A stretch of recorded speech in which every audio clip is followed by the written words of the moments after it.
Setelah kabar reskrim, giliran kubu Ismail Bolong yang tantang Verdi Sambo. Ada apa? Meski kini menjadi tersangka dan ditahan atas kasus tambang batubara ilegal di Kalimantan Timur, Ismail Bolong tetap membantah memberikan uang setoran tambang batubara ilegal pada kabar reskrim Komjen Pol Agus Andrianto. Bahkan kubu Ismail Bolong menantang Verdi Sambo untuk membuktikan adanya pemberian uang setoran atau suap pada Kabareskrim Komjen Pol Agus Andrianto. Sebelumnya, Verdi Sambo mengaku pernah memeriksa Kabareskrim soal perkara ini.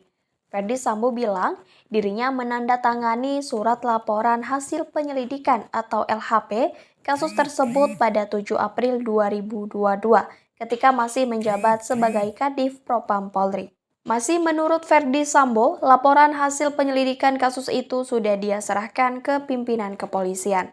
Namun Divisi Propam Polri tak bisa mengambil tindakan lebih jauh, karena kata dia, ada perwira tinggi Polri yang turut bermain dalam bisnis tambang ilegal itu. Pernyataan Sambo itu dikuatkan oleh mantan anak buahnya Hendra Kurniawan.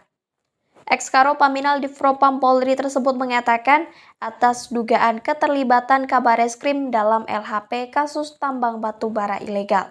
Seketika tudingan Sambo dan Hendra itu dimentahkan Komjen Agus Andrianto. Menurut Agus, jika benar dia terlibat, seharusnya dirinya tak dibiarkan begitu saja.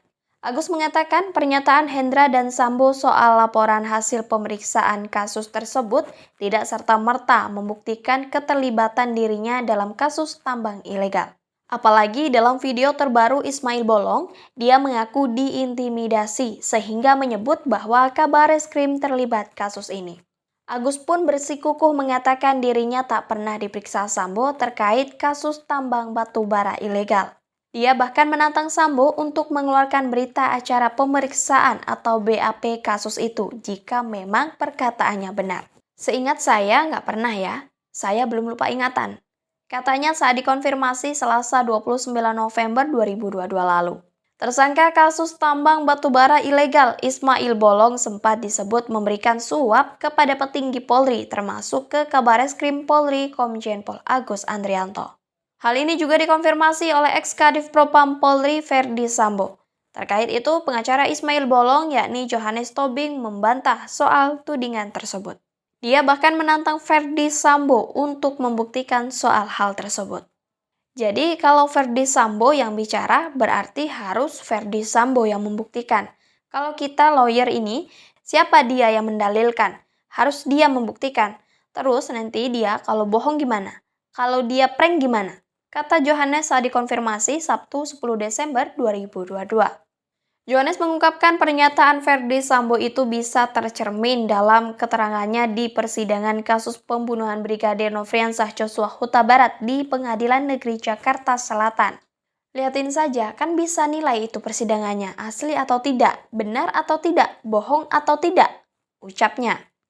Johannes kembali menegaskan jika kliennya itu ditetapkan sebagai tersangka hanya terkait kasus tambang ilegal. Kita kan penasihat hukum, harus membawa bukti. Kalau kata-katanya, terus bagaimana cara membuktikan? Itu kalau kata-katanya, ujar Johannes.